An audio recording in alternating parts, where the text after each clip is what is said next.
अंदाजपत्रकीय बैठकीत निपाणी शहरवासियांचा संताप. आश्वासन नको, ठोस अंमलबजावणी करा, नागरिकांची मागणी. निपाणी पालिकेच्या अंदाजपत्रकीय बैठकीत दरवेळी समस्या मांडल्या जातात, मात्र त्यावर ठोस कार्यवाही होत नसल्याचा आरोप शहरवासियांनी केला. केवळ चर्चाच होत असून प्रत्यक्षात अंमलबजावणी होत नसल्यामुळे नागरिकांनी तीव्र नाराजी व्यक्त केली. सोमवारी दिनांक 23 रोजी दुपारी निपाणी पालिकेत दुसरी अंदाजपत्रक पूर्व बैठक प्रभारी आयुक्त विवेक जोशी यांच्या अध्यक्षतेखाली कै विश्वासराव शिंदे सभागृहात पार पडली. यावेळी शहरातील विविध भागांतील नागरिकांनी आपल्या समस्या मांडल्या. अशोक लाखे यांनी दलित कुटुंबांना घरकुल योजना राबविण्याची मागणी केली. संजय सूर्यवंशी यांनी रामनगर भागात नियमित कचरा गाडी पाठवणे तसेच वीज व्यवस्था सुधारण्याची मागणी केली.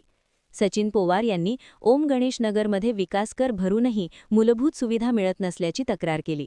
तसेच शहरातील उद्याने पालिकेने ताब्यात घेऊन त्यांचा विकास करावा आणि बंद असलेली सिग्नल यंत्रणा सुरू करावी अशी मागणी त्यांनी केली.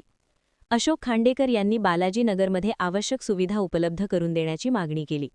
आर.के. दिवाकर यांनी प्रगतीनगर येथील फुटलेली गटारे दुरुस्त करणे, रस्ते व वीज व्यवस्था सुधारणे तसेच कर वसुलीसाठी स्वतंत्र यंत्रणा उभारण्याची मागणी केली.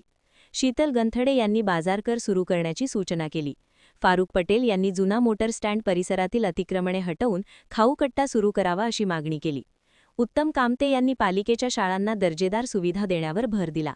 विठ्ठल वाघमोडे यांनी राजा शिवछत्रपती भवनाचे काम तातडीने पूर्ण करावे तसेच शहरातील डिजिटल फलकांवर कर लावावा अशी मागणी केली.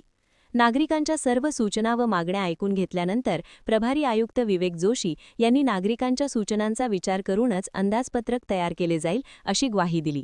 यावेळी महसूल अधिकारी सुनील कांबळे, संपतराव कुरणे तसेच विविध मान्यवर व शहरवासीय उपस्थित होते. महान कार्य न्यूजसाठी गौतम